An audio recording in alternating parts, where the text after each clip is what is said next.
Blackheads are one of the most common forms of acne, and preventing them usually has much more to do with patience, consistency, and gentle daily habits than with harsh scrubbing or dramatic quick fixes.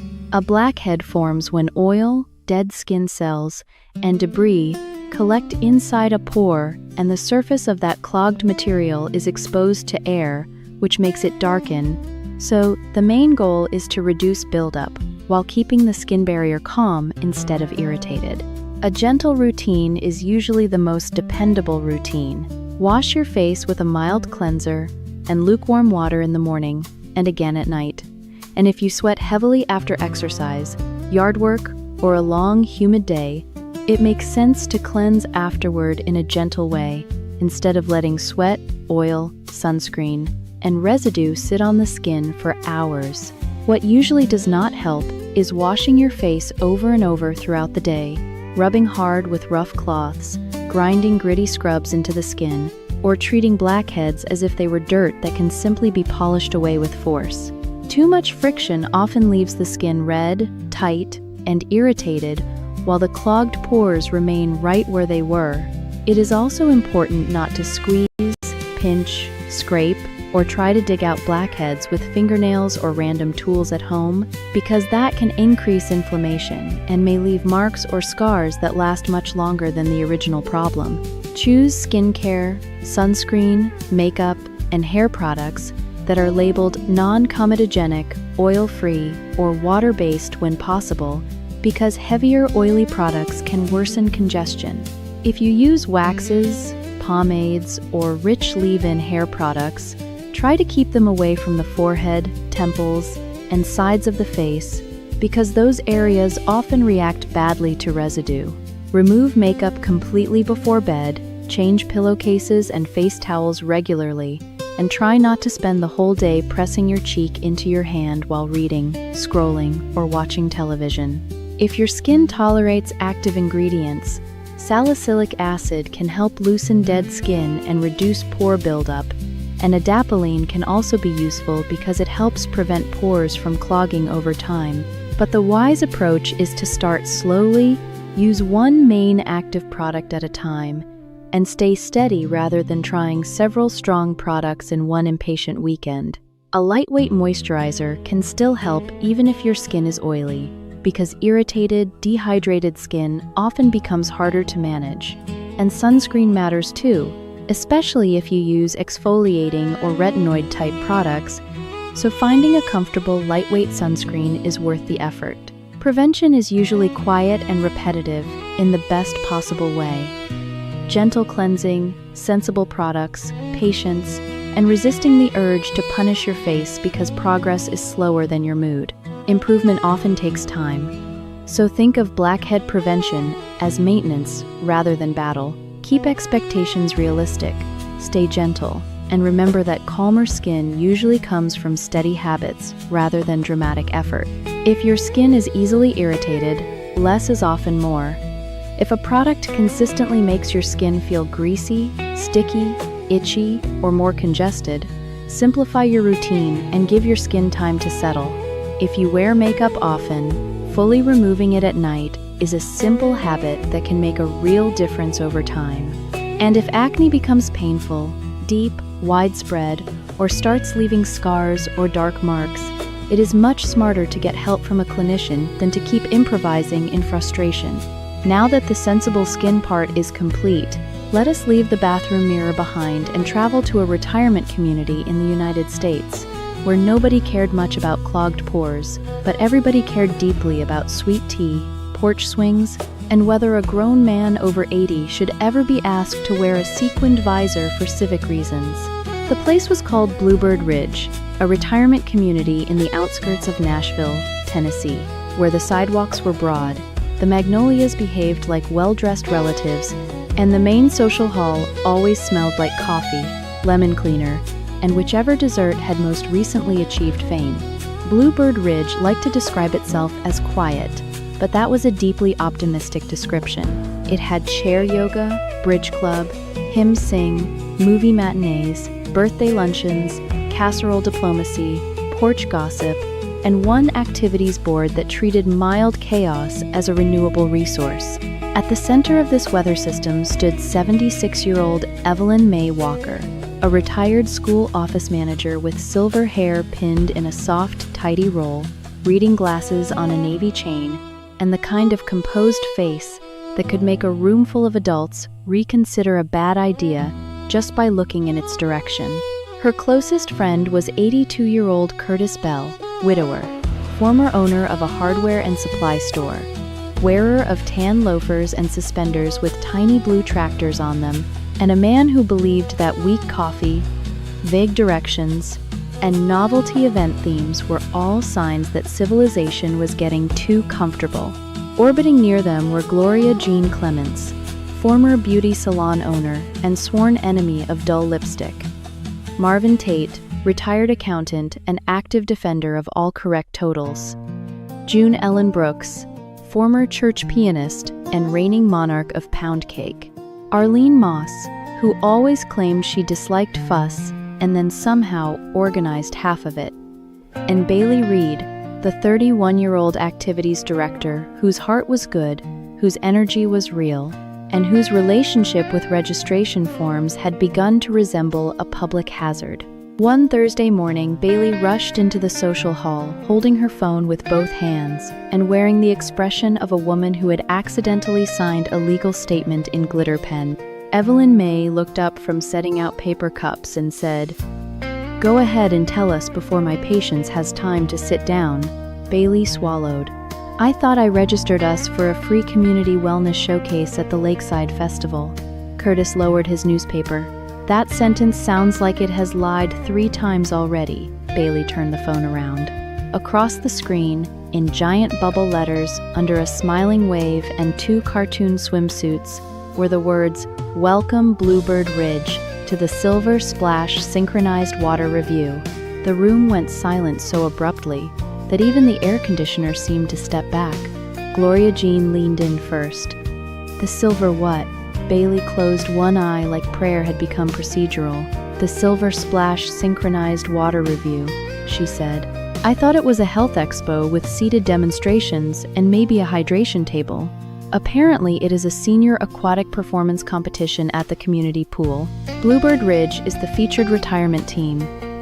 Curtis stared at the screen as if it had personally insulted lumber. Marvin took off his glasses. June Ellen set her coffee down with the caution of a woman hearing bad news in a church hallway. Arlene covered her mouth and made a suspicious choking sound that turned out to be laughter trying to disguise itself. "You entered retirees into synchronized swimming," Evelyn May said. "Water review," Bailey corrected weakly, then immediately regretted doing so.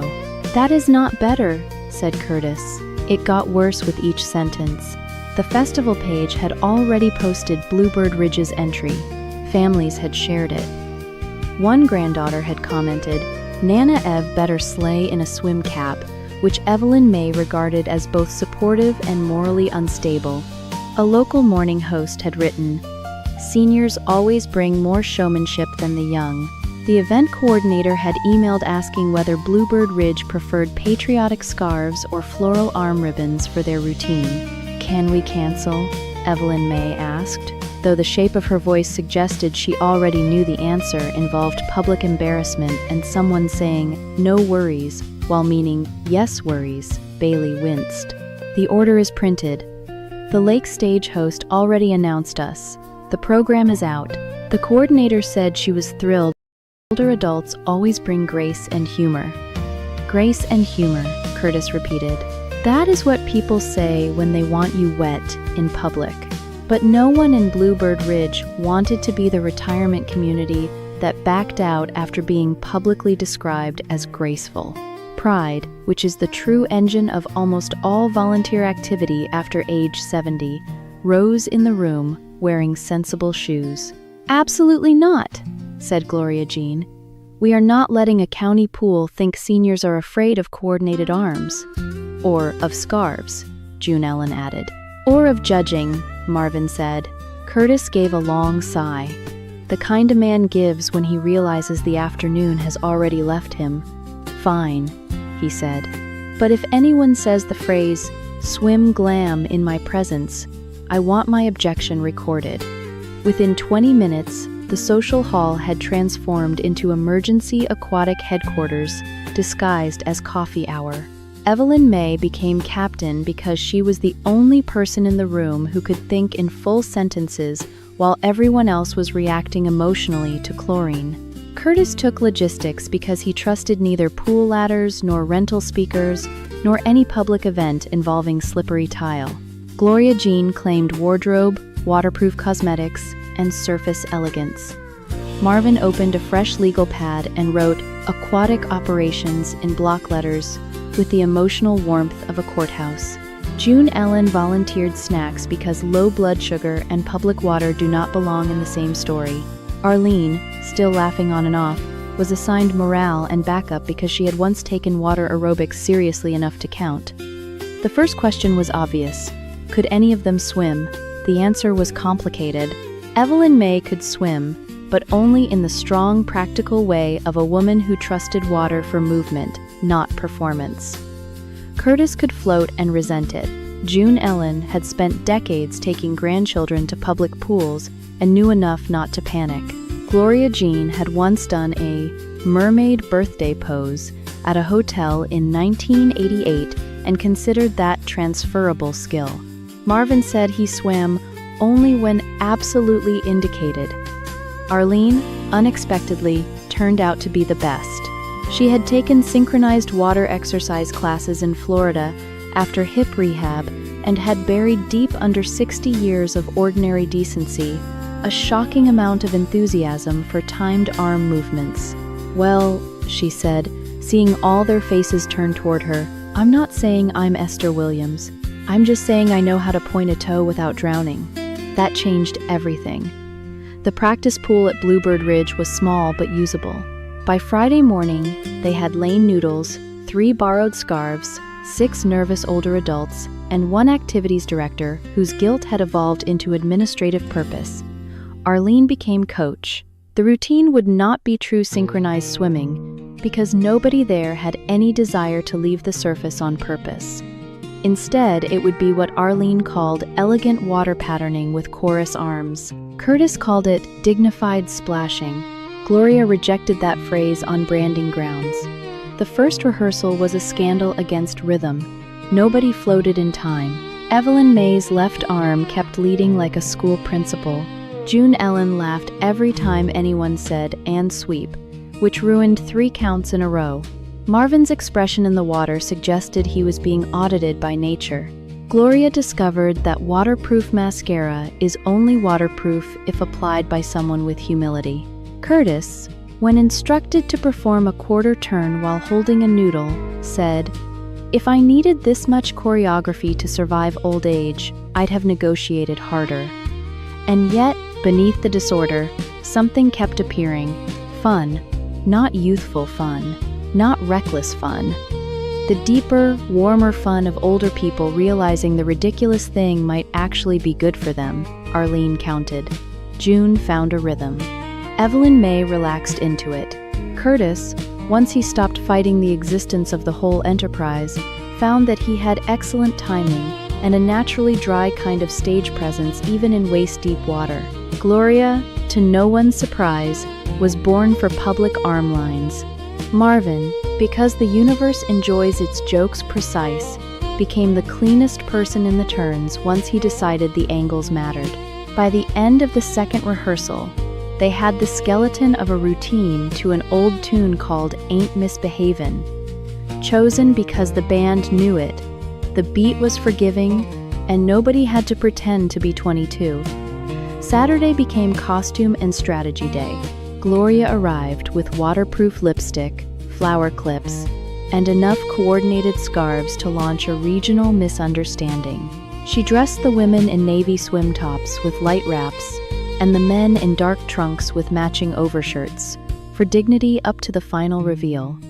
Curtis objected to any phrase containing the word reveal. "Then think of it as practical reduction," Gloria said. "That's worse," he answered. Marvin was given a navy cap, which made him look like a lifeguard who had lost faith in youth. June got a pale blue scarf and actually looked delighted. Evelyn May, in navy, with a white flower at one ear, looked so composed that one volunteer whispered, "She looks like the mayor of water." On Sunday morning, the whole community knew. Residents lined the practice pool fence to watch.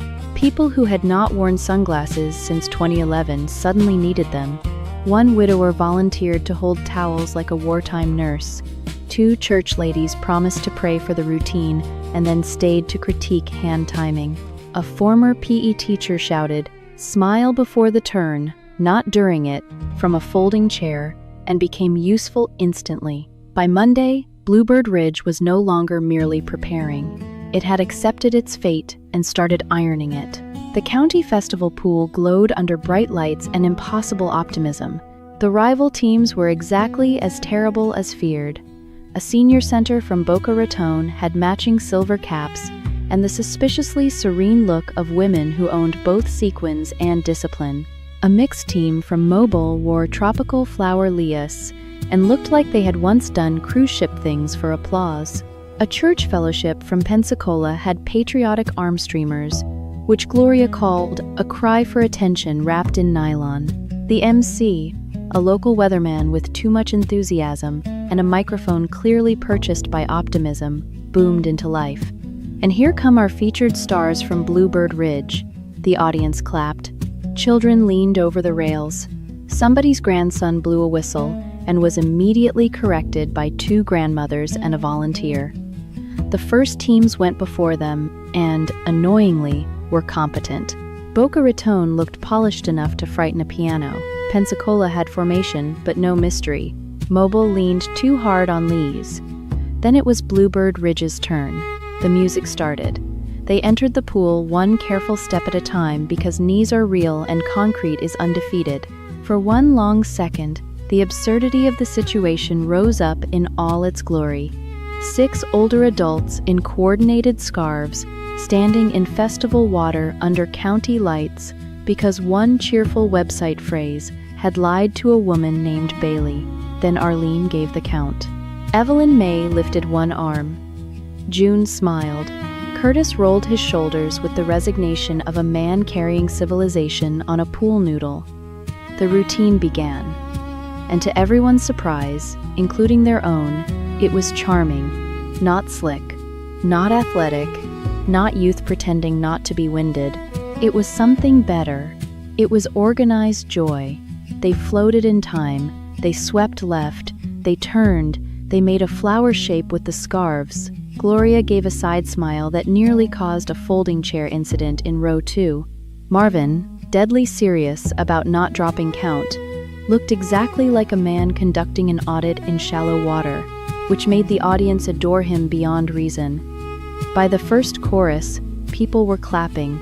By the second, they were laughing in the good way, the delighted way, the way that says, "You have become not the joke, but the joy."